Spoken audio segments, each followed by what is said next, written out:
Yo, what is good though? You already know who it is though. It's that nigga with a fro. What's poppin', everybody? Welcome back to some more Omega Ruby and Alpha Sapphire Wi-Fi battles. Again, this is another battle from the stream, but this is a really good battle versus Brendan right here. I want you guys to just take note of this battle because I make a play the first turn that is fire as fuck. So if you guys are hyped to see this battle, you guys want to see how well this goes, be sure to smash the hell out of that like button down below because you know your support is muchos gracias apreciado. And without any further ado, let's go ahead and get into this battle. So taking a look at Brendan's team right here, of course, by the way, his information is down in the description below if you guys want to go check him out and go battle him as well. But Brendan is bringing a Cresselia, a Sapphire, a Swampert, a Haxorus, an Infernape, and a goddamn Fortress. I was terrified of this team. I was terrified of this team because on my side, well, I mean, I guess I can't be too terrified because honestly, on my side, I've got the young Mega Deontay, I've got the Jirachi Ironheads on Lummy, I've got Porygon, I've got Galvantula, Cresselia of my own, and then a Zygarde.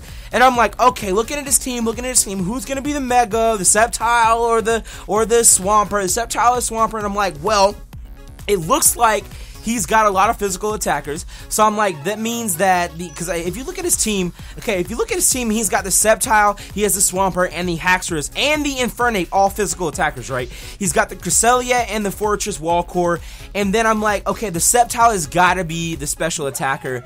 The Haxorus and the Swampert are physical, and he's gonna, of course, have some physical or some special attacking moves on his Cresselia. So you guys are gonna see what happens into this battle, and this is what I was expecting. I was expecting him to lead with his Fortress, go for the first turn rocks, and he actually does. He leads with Gold Tank, but guess what? I predict this. I see his play. I make a beautiful play of my own. I go straight with the Deontay. I Mega Evolve the Deontay first turn. Why? Because Mega Deontay gets what you guys are about to see. I feel this is so ridiculous that she gets this ability, but guess what? We go for the Earth Power, okay? Go for the Earth Power, do a ton of damage. I was like, oh, hell yeah, that's what I'm talking about. I know this thing is like tanky, you know, physically tanky, but I was like, hell yeah. He goes for the Stealth Rocks first turn. I Magic Bounce them bitches right back at him. I'm like, yes, that is what I need right there. That's what I need right there because I don't have a spinner on my team and I have 2 Focus Sashes, or at least 1 Focus Sash on my team. I'm like, I cannot fuck with that. I don't want to fuck with that. So what I do is he goes ahead and leaves his, he swaps out his Fortress here. He sends in his Infernape. I stay in and go straight for an Earth Power because Earth Power would have killed the Fortress regardless. I just like choked. I don't know. I'm just caught up in this battle. Okay, I'm caught up in this battle. Gosh, it's such a good battle.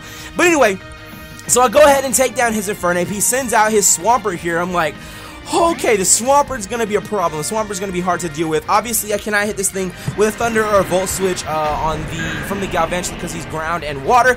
But he goes ahead and Mega Evolves his Swampert. Motherfucking Anchor Arms in this motherfucker right here. He goes with the Waterfall. I'm like, that's fine. He's gonna bring me down to my Sash. I'm like, okay, cool. And then I was like, holy shit, he didn't even bring me down to my Sash. That's kind of sad. I don't know what to say about that. That's kind of sad. He didn't even break my Sash, but it is what it is. I go ahead and get my Sticky Webs up. He goes for a Rain Dance. I understand why he went for the Rain Dance, but I was really confused because honestly, I probably could have saved this thing. I probably could have saved my Galvantula here had I swapped out, for example, into, actually, do I have a Levitator? I do have Cresselia on my team, but I did not expect him to go for an EQ, and I was like, alright, whatever. So I bring the Cresselia out now. I know he's not going to go for another EQ with the Cresselia out. He goes straight for a Waterfall here, and I'm like, that's fine. I should be able to take that. But he gets me, he flinches me. He fucking flinches me. I'm like, oh man, I really hope this battle stays in my favor because I don't know how I'm going to deal with this damn thing. He's so fast because of Swift Swim now. So I'm like, oh, this sucks. He goes for another, what is this called? Another Waterfall. I get a Toxic off. I'm like, all right, cool. I know he's gonna outspeed me, but at least we got the damage off with the Cresselia, or not the damage, the poison off with the Cresselia. So I'm like, we should be good to go, honestly. Now the question is, I was like, now does he want to try to leave this thing in and start racking up that poison damage? And I was like, okay, so he is gonna go ahead and leave it in. I gone for a recover anyway, hoping for maybe min damage. Maybe I can just get the most minimum damage and live it, but I can't. He does take me down, so I'm like, that's fine. But the Swift Swim is out. You know, the Swift Swim is no longer active because Rain Dance is not up. So I'm like, okay. I start rubbing my hands like Birdman right here. I go out to my Jirachi. I'm like, okay, I'm gonna go straight for an Iron Head here. He goes ahead and swaps out, brings out blades the Sceptile here, and I'm like, alright, I mean, that's cool, but had I gone for a U-turn, he would have been bodied right there, right? He would have been completely bodied. But guess what? You guys are about to find out. I bought this Sceptile. Catch it, Ironhead. Ironhead's all on me. Jirachi, Ironhead's all on me. The critical takes down the Sceptile, and I'm like, oh yeah. Oh yeah. Right here. Okay, so he brings his gold tank, he brings this thing back out. I'm like, okay, I know he's gonna rapid spin.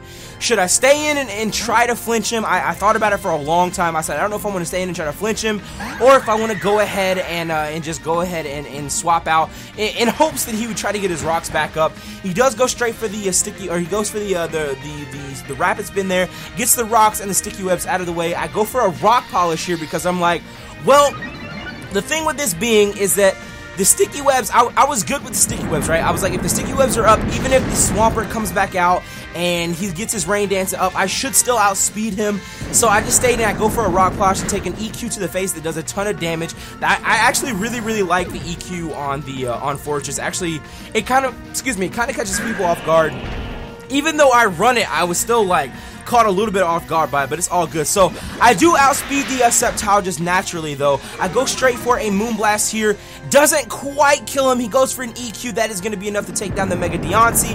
And I'm like, oh, that sucks. Like, it was going so well. It's still going well in my favor right now, but he gets a crit EQ, and I'm like, I'm trying to figure out how I'm going to actually deal with the Mega Swampert, because had he got another Rain Dance up, which he could get another Rain Dance up right now, but there's no way he was going to get another Rain Dance up because of the poison. So I'm like, I guess I'm still looking okay. I go out into my Zygarde here. I go straight for the Outrage. I was not worried about not outspeeding him. Honestly, I probably could have gone for a Dragon Dance to try to set up on him a little bit. Had I gone for a Dragon Dance, he definitely would have got a Waterfall off, which would have just done too much damage to me, honestly. But I go ahead and take down the Swampert here. I get the second Outrage. I only get 2 Outrages here, and then I am going to be confused. So I'm like, oh, that kind of sucks. I was hoping for one more Outrage, but it's all good. He goes for a Moonblast here. Does really a lot of damage. And this is one of the times that I fucked up. It was right here. This is one of the times I really fucked up, because I should have gone, and this, you guys are going to see, I go for a rest right here. And because I have Resto Chesto, I'm like, okay, so we should be good, right? He should be good. I break through the confusion. I'm like, okay, cool. This battle's still going my way. I'm good. I break through. I'm going to go ahead and rest. And I should go, I'm going to wake up because of Chesto Berry. Well, what I should have done here is I should have swapped out to get rid of the confusion and to save my Zygarde here, which I did not do. I really fucked that up. I fucked it up right there. That's what I made a huge fuck up, a bad play, because I end up hitting myself in confusion, and then the Moonblast from the Cresselia is just enough to take me down. And I was like, oh, that kind of sucks, dude. That kind of sucks. But the other thing is that the first Moonblast that he got off was actually a crit. Right? And I'm like, I know I should be able to live it if it's not a crit, which I actually did live, the first one. He didn't get a crit, but the unfortunate part was, like I said, I did hit myself in confusion. I'm like, I need to get around this thing, dude. I need to get around this thing. I need to snap out of confusion. I can't snap out of confusion right now. I'm like, oh, the Lumberry would have been such a huge help right there, but actually, it just wasn't happening for me. It was not happening. I hit myself in confusion twice, take another Moonblast to the face, especially with a Calm Mind up. There's no way I'm living that one. So that is all she wrote for the Zygarde. Now I'm like, alright, okay, I see what you're trying to do with this Cresselia, which is, again, what I was saying I was expecting to begin with, was like, you have a lot of physical attackers on your team, how are we going to do this, right? So I go ahead and go straight for the Thunder Wave here, and the thing about this Jirachi set, you guys are going to see me, I'm going to swap out next. The thing about this Jirachi set is that I am Scarfed, so I was Scarfed into Thunder Wave there. I just need to outspeed so I can make people paralyzed and then swap out and swap back in. Probably a little bit more than I need to, but one thing that really caught me off guard was the Sunny Day Cresselia. First time I'd ever seen that, a Sunny Day Cresselia. And I know what it was for. Originally, I was like, well, the Sunny Day Cresselia must be for, like, HP Fire, right? If he's, HP Fire, Steel type, so he can just destroy the Jirachi. Well, then I was thinking about it again. I was like, well, maybe he has Moonlight, Moonlight, Moonblast, Sunlight, Sunny Day, and a Calm Mind. So I'm like, okay, I mean, I can see it. I can see if you had Moonlight and then the Sun, because you heal an extra amount because of the Sunny Day. So I'm like, okay, that should, I can understand that. So I'm sitting here, I'm like, I was wondering whether he was going to go ahead and swap. I go for the Ice Beam, do absolutely no damage. And this is where he just starts setting up so many Calm Minds. Honestly, I should have played this Like, it still works out in my favor, don't get me wrong, it still works out in my favor, but what I should have done is I should have just gone ahead and ended the battle, like, sooner rather than later, because what I was trying to do was I was trying to get a crit and try to break through, hoping for paralysis so he could stop getting these calm minds up, but he just kept breaking through over and over and over and over and over, and I'm like, god damn it, dude. So he's got, like, what, 4 or 5, like, 3 or 4 calm minds up right now. I'm like, okay, I believe this Porygon is going to die to a Moonblast. I'm not trying to take a Moonblast. I'm going to go ahead and swap out to Jirachi. I'm like, I don't really know if Jirachi can take a Moonblast either. And this is what I was saying. I was really unfortunate, or actually, I was really fortunate that he didn't go for a Moonblast there, that he kept trying to set up Calm Mind. So it's kind of like a mind game type thing going on right now. So what I do is I end up bringing out the Jirachi. The sunlight finally goes away. He doesn't end up getting his moonlight off. So, I mean, well, he's at full HP anyway, so he didn't really need to. But I go for the Iron Head. I'm like, okay, so we can Para-Flinch him here. Hopefully we can Para-Flinch him. Hopefully we can get some hacks. We do get the first hacks of the battle for us. Oh my god, we get some hacks here. We get some hacks. We get a flinch on the first Iron Head. I'm like, okay, Para-Flinch. Let's see if he can break through. We flinch him twice in a row. 2 times in a row we flinch this nigga. I'm like, okay, he's gotta be mad. This nigga's gotta be fucking mad right now. I go for a 3rd Iron Head here, and I'm like, oh, please, please, please, we need this. I cannot take it. Again, he goes with another Sunny Day. He goes with another Sunny Day in hopes that he can get the Sunny Day and then heal a whole hell of a lot of HP with the Moonlight, so basically it would just be stall battle, you know what I mean? But luckily for me, I did not let him do that because he is Para-Flinch.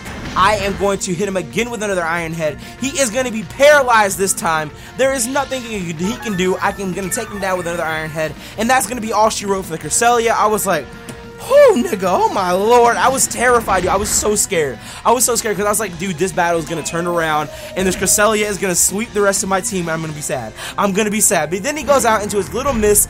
The Haxorus here. Nice and 6-foot hacks, but you know he brings the thing out. And I'm like, all right, I'm just gonna go for an Iron Head. Even if this thing kills me, he should honestly not kill the Porygon, so I'm good. I flinch him again. I get another flinch, so 3 flinches, a paralyzation, and just that is gonna win me the battle with the young Jirachi. The Jirachi Iron Heads on me flinching all these niggas every time I play him. God damn, it was crazy. But anyway, so GG to Brendan. Actually, it was actually a really good battle, especially seeing as how well it started off for me. And how almost bad it almost ended up. Like, it almost went really bad for me, but it ended up being a 2-0. I had my Cresselia, and I had my, I had my Jirachi and my Porygon still alive. But it was actually a really good battle on the stream, so thank you for coming out to the stream. And yeah, hopefully you guys enjoyed this battle. If you did, be sure to smash the hell out of the like button down below. I'll be back tomorrow with another